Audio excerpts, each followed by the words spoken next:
নমস্কার বন্ধুরা, তোমরা কেমন আছো? আশা করি ভালো আছো। আমিও ভীষণ ভালো আছি। এখন বাজে 8:30। তো 9টা বাজার পরেই বৌদি আসে বাড়িতে কাজ করতে। তো ছেলেকে আমি রেডি করে গাড়িতে তুলে দিলাম, স্কুলে আজকে ওদের কম্পিটিশান। তারপরে বাইরের দিকটা দেখতে দেখতে কাজ নিয়ে বসে গেলাম। ঘরটা ঝাড় দেবো, তো তার আগে একটু কাজ বাকি ছিল, এটা অর্ডারের ছিল। তো এটাকে রেডি করে নিলাম, নিয়ে বিছনাগুলোকে রেডি করে তুললাম। তোলার পরে ভালো করে ঝেড়ে নিলাম। কেন জানো তো, এই ঘরে পড়ে তো, আর আমিও টুকটাক জিনিস এই শীতকালে নিচে তো বসি না, খাটে বসেই বানাতে হয়। তো খাটের উপর প্রচুর জিনিস গুঁড়ো গাড়া রাত্রিবেলায় পড়ে থাকে। তো রাতে শোয়ার আগে আর ঝাড়ি না, মানে এটা অন্য ঘর। তো সেইখানে সকালবেলা উঠে আমি সেটাকে ঝেড়ে পরিষ্কার করে নিই।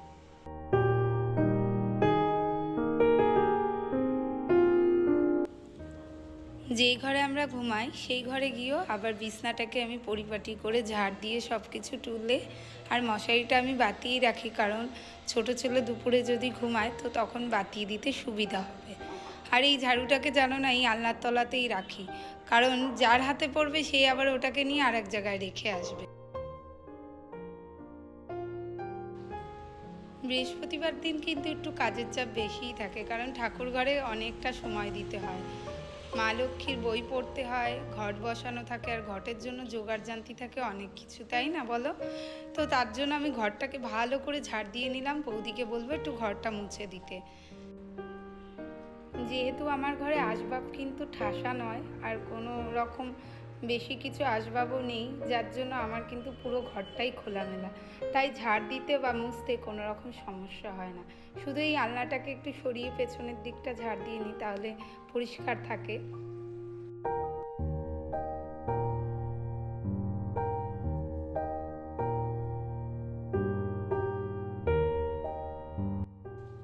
বারান্দার মেঝেটা নেট করা নেই বলে বারান্দা থেকে কিন্তু প্রচুর ধুলো ঢোকে, জানো তো। বেশিরভাগ টাইমটা বাচ্চাগুলো বারান্দায় গিয়ে খেলে, বা আমি অন্য কেউ গিয়েও একটু দাঁড়ায় রাস্তার ধারেরটা, তো ওখানে ধুলো প্রচুর জমে, আর সেখান থেকে কিন্তু পা দিয়ে দিয়ে সবাই আসে।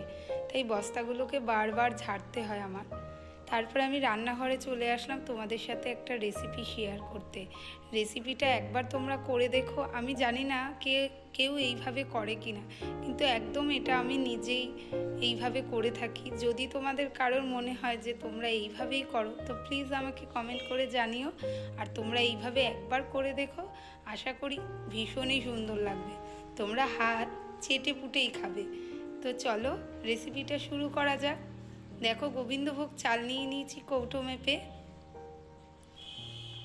টোটাল আমি 750 নিচ্ছি, চাল আর ডাল মিলিয়ে। মুগ ডাল নিয়েছি, তার মধ্যে তেজপাতা, সর্ষের তেল, আর এই যে নুন, চিনি, হলুদ দেবো। ভালো করে মাখিয়ে এটাকে ম্যারিনেট করতে হবে। আর ম্যারিনেটটা করার সময় একটু সর্ষের তেল বেশি দিয়েই ম্যারিনেটটা করতে হবে। দেখো আমি হাতে কিভাবে ভালোভাবে মাখিয়ে এটাকে ম্যারিনেট করব। আর বেশি কিন্তু মানে চাপ দেওয়া যাবে না, তাহলে কিন্তু চালগুলো ভেঙে যেতে পারে। এটা গোবিন্দভোগ চাল আর মুগ ডাল। তো এইভাবে ম্যারিনেট করে আমি অনেকক্ষণ রেখে দেবো। আর ওইদিকে আলুর দমটা করে নেবো। আলুর দম তো তোমাদের সাথে শেয়ার করেছি। আজ আমার ছেলে বলছে মা আলুর দম, আর এটা তো বানাচ্ছি, এটা তো তোমরা দেখতেই পাবে কি বানাচ্ছি। তো এবার কড়াইতে আমি সর্ষের তেল দিয়ে নিলাম।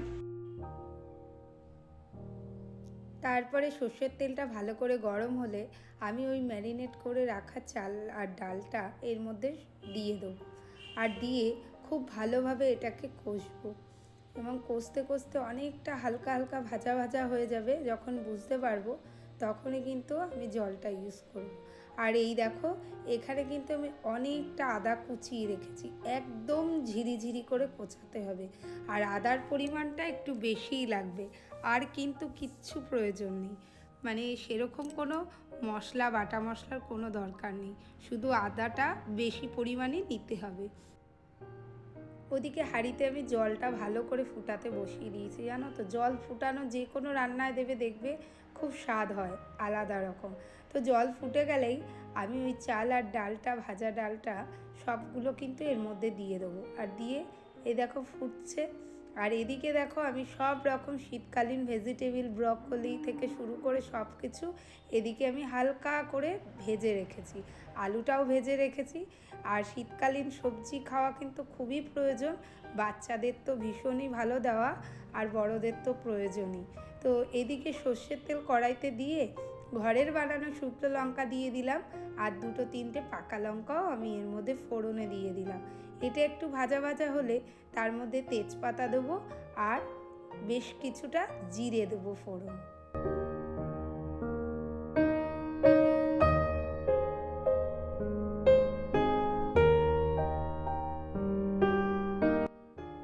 এই ফোড়নটা ভালোভাবে ভাজতে হবে, জানো তো, জিরেটা একটু হালকা ভাজা ভাজা হবে, মানে একটু পোড়া পোড়া টাইপের, সেই রকম করেই ভাজতে হবে, মানে কিন্তু পুরোটা পোড়ালে হবে না, একদম একটু কালচে রং আসবে সেই বুঝেই ভাজতে হবে। আর এদিকে আমি ওটা ফুটে গেলেই আমি সবজিগুলোকে ওর মধ্যে দিয়ে দিলাম। আর এদিকে দেখো যে আদা কুচিটা রেখেছিলাম সেই আদা কুচিটা এর মধ্যে এবার দিয়ে দিলাম। এই আদা কুচোটা ভালো করে ভাজতে হবে, কিন্তু পুড়ালে চলবে না, একদম হালকা কাঁচা হালকা ভাজা। ঠিক আছে, বুঝতে পেরেছো নিশ্চয়ই তোমরা আমি কি বলতে চেয়েছি, কারণ আমরা মেয়েরা কিন্তু সবাই রান্না করতে পারি, যারা চুল বাঁধে তারা রান্নাও করে, আর যারা চাকরি করে তারাও তো রান্না করে, তাই না বলো? তারপরে যখন খিচুড়িটা ফুটে উঠলো আমি ওই মশলাটা দিয়ে দিলাম, আর নামানোর আগে ঘি ছড়িয়ে দিলাম। এত অসাধারণ হয় খেতে, তোমরা প্লিজ একবার এইভাবে খেয়ে দেখো। কোনো জিরে বাটা লাগবে না, কিচ্ছু প্রয়োজন নেই, শুধু আদা দিয়েই রান্না, এবং দারুণ খেতে হয়। তো এর মধ্যে বিকালবেলা আমার ছেলেকে পড়াতে চলে এসেছে দিদিমণি, আর এদিকে পাশের বাড়ি এক রিম্পা, অনেক দিন বাদে এসছে, কাকি কাকি করতে করতে তোমার হয়েছে দেখি বড় হয়েছে, ভালোই বড়, কিন্তু রিম্পা এটা সত্যি কথা, চুলের গোছ নেই তোর, কিরম গোছ ছিল বলতো। তারপরেই বসে পড়লাম ছেলেকে পড়াতে সন্ধে দিয়ে। তাই দেখো পুচু কোলে বসে আদরে আটখানা হয়ে গেছে, আদর করা বন্ধ করলে লেজ নাড়িয়ে ও জানাচ্ছে যে আমাকে আরও আদর করো। দেখো অবস্থা, ঘুমে কিন্তু কাদা, কিন্তু লেজটাকে আনন্দ অনুযায়ী লেজ নাড়াচ্ছে। আজকের ব্লগটা তোমাদের কেমন লাগলো তোমরা প্লিজ জানিও, আর যদি ভালো লেগে থাকে তো একটা চ্যানেলে সাবস্ক্রাইব করে দিয়ে আমার পাশে থেকো, আর ফেসবুক থেকে যারা দেখছো আমাকে ফলো করে দিয়ে আমার সঙ্গে থেকো। তো আজকের মতো গুড নাইট।